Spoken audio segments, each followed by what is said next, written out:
दोस्तों, जय भीम, नमो बुद्धाय। हाईवेज और सड़क परिवहन मंत्री श्री नितिन गडकरी ने महाराष्ट्र की एक सभा में कहा है कि देश में जातियों पर नहीं बल्कि विकास पर बात होनी चाहिए। ठीक है, यह उन्होंने सही कहा, लेकिन जब तक देश में जातियां हैं तो जातियों पर बात ना हो, ये कैसे हो सकता है? कौन सी जाति आगे है, कौन सी जातियां पिछड़ रही हैं और वो पिछड़ कैसे रही हैं या उनको पिछड़ा रखा जा रहा है, इस पर तो विचार करना ही होगा। यही बात कांग्रेस के नेता श्री राहुल गांधी कह रहे हैं कि ये कैसे हो सकता है कि मात्र 5% लोग देश के संसाधनों पर हावी हों और बाकी 95% जो है वो देखते रह जाएं।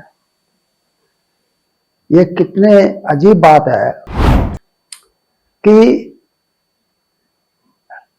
मात्र 4-5% ही लोग देश की ऊंची ऊंची कुर्सियों पर विराजमान है, चाहे वो कार्यपालिका हो, चाहे वो विधायिका हो, चाहे वो जो है न्यायपालिका हो या प्रशासनिक स्तर पर भी। लेकिन अन्य जातियों को क्यों महरूम रखा जा रहा है, इस पर तो विचार होना चाहिए। देश में इस समय जो माहौल है वो माहौल ऐसा है कि एक वर्ग को दूसरे वर्ग से भिड़ाया जा रहा है, लड़ाया जा रहा है। एक जाति या धर्म को दूसरे धर्म से जो है एक तरह से रस्साकसी का माहौल किया जा रहा है। तो ऐसे माहौल में क्या देश में विकास होगा और कैसे होगा? देश में विकास तभी हो सकता है जब सभी लोग एकजुट हों और समान भाव से एक दूसरे के साथ मिलकर देश के विकास के लिए कार्य करें। आपको ध्यान होगा कि हमारे देश को एक समय सोने की चिड़िया भी कहा जाता था और यह जगत गुरु भी कहलाता था। लेकिन आज स्थिति क्या है? शिक्षा का स्तर कितना गिरा हुआ है हमारे देश में। जो बच्चे पढ़ना चाहते हैं उन्हें सही माहौल नहीं मिल रहा है, सही उनको साधन नहीं मिल रहे हैं जिससे वो अपने शिक्षा की भूख को शांत कर सके। इसलिए अधिकतर युवा विदेशों में जा रहे हैं, विदेशी यूनिवर्सिटियों में जा रहे हैं, वहां पर एडमिशन ले रहे हैं। लेकिन एक समय पूरे संसार से, दुनिया से लोग भारत में आते थे पढ़ाई करने के लिए। ज्ञान विज्ञान की शुरुआत आज से 2600 साल पहले भारत में ही यूनिवर्सिटी जो स्थापित थी, विश्वविद्यालय जो स्थापित थे, नालंदा, तक्षशिला और विक्रमशिला जैसे लगभग 28-30 जो है विश्वविद्यालय थे उस समय जब विश्व की जनसंख्या बहुत ही कम थी। लेकिन आज तो हम दूसरे के मोहताज हैं।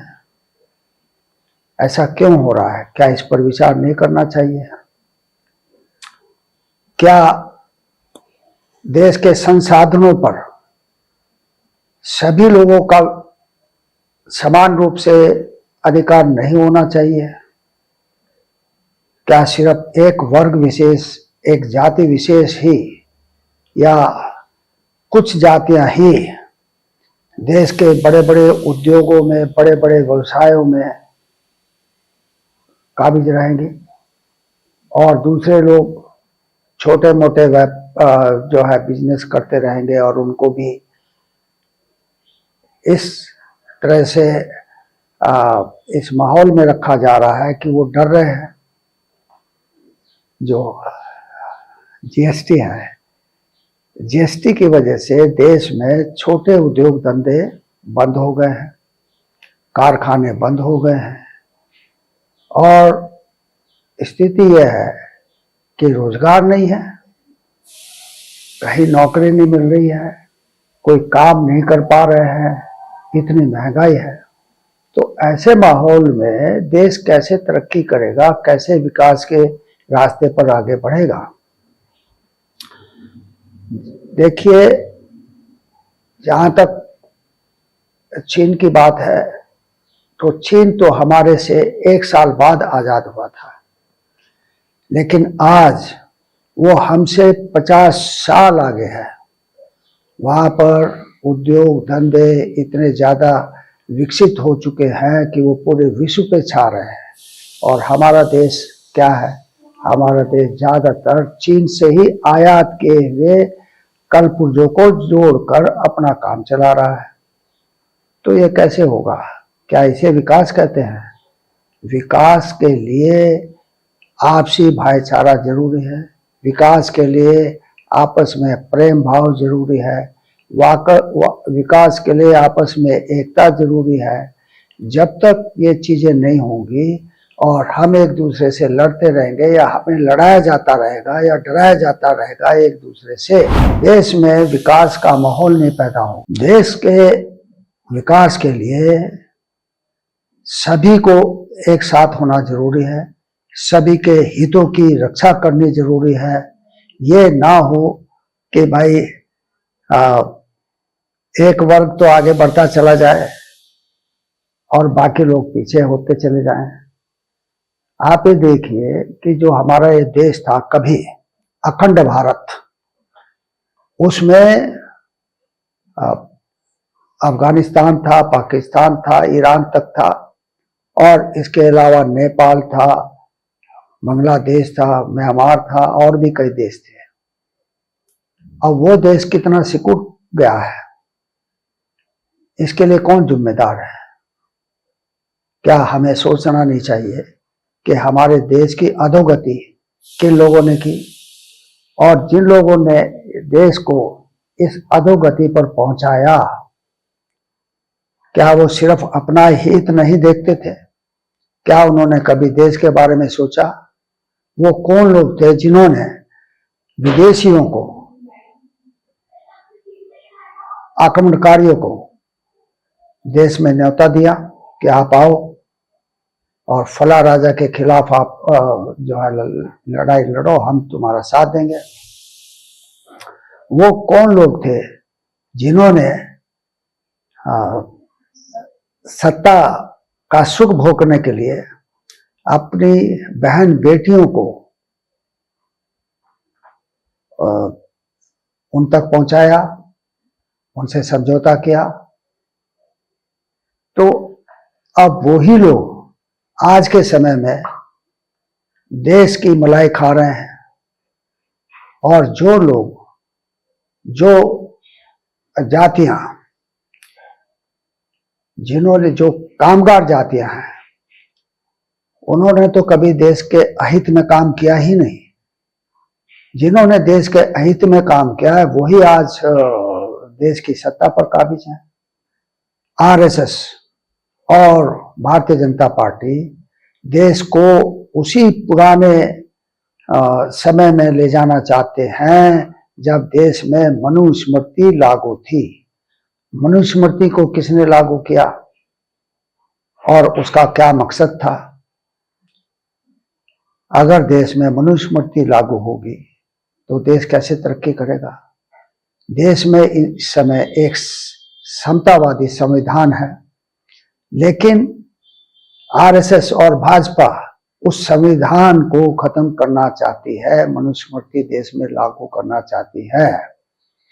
अगर ऐसा हुआ तो देश कैसे तरक्की करेगा?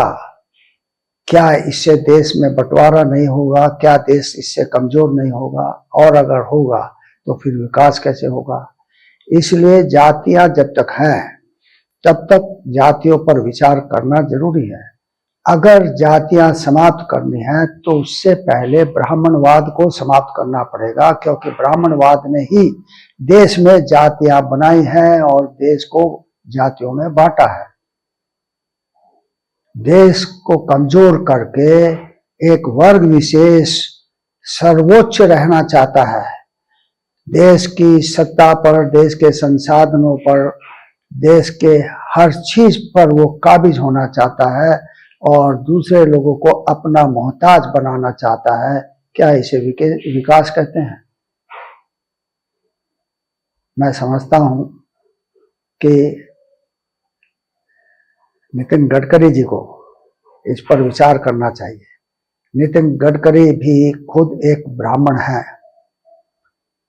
और ये मैं नहीं कहता कि सभी ब्राह्मण इसके लिए दोषी हैं। देश की अधोगति के लिए कुछ अच्छे भी लोग हुए हैं। हर समाज में, हर देश में, हर जगह, हर समय अच्छे लोग भी होते हैं। तो लेकिन अगर एक वर्ग विशेष में कुछ लोग जो है देश को तोड़ने के लिए जो है षड्यंत्र करते रहे, उसको कमजोर करने का प्रयास करते रहे, तो देश का वही हाल होगा जो मतलब हर देश का वही हाल होगा जो भारत का हुआ है। आप देखिए, अमेरिका सिर्फ 250 साल का उसका इतिहास है, लेकिन हमारे देश का इतिहास हजारों साल पुराना है। लेकिन हम कहाँ हैं और अमेरिका कहाँ है? वो इसलिए है क्योंकि वहाँ जातिवाद नहीं है, वहाँ एक दूसरे से नफरत नहीं की जाती है, एक दूसरे को नीचा दिखाने का प्रयास नहीं किया जाता है। हमारे देश में अगर कोई शूद्र मूछें रखे और उस पर ताव दे तो उसकी हत्या कर दी जाती है।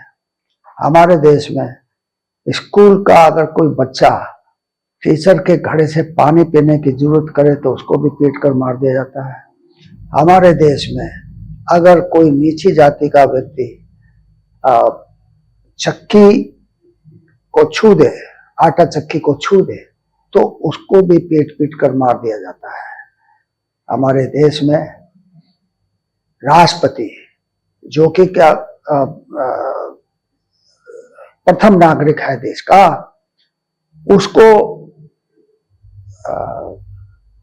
मंदिरों में जाने नहीं दिया जाता, रोक दिया जाता है, उनसे धक्का मुक्की की जाती है। तो ये सब क्या है? क्या ये माहौल ऐसा है कि यहाँ पर विकास हो सके? अगर सिर्फ चंद लोगों का ही विकास होना है तो ठीक है। अगर चंद लोग ही देश की जो है तरक्की कर सकते हैं तो ठीक है, लेकिन ये वास्तविक तरक्की नहीं कही जा सकती, इसको विकास नहीं कहा जा सकता।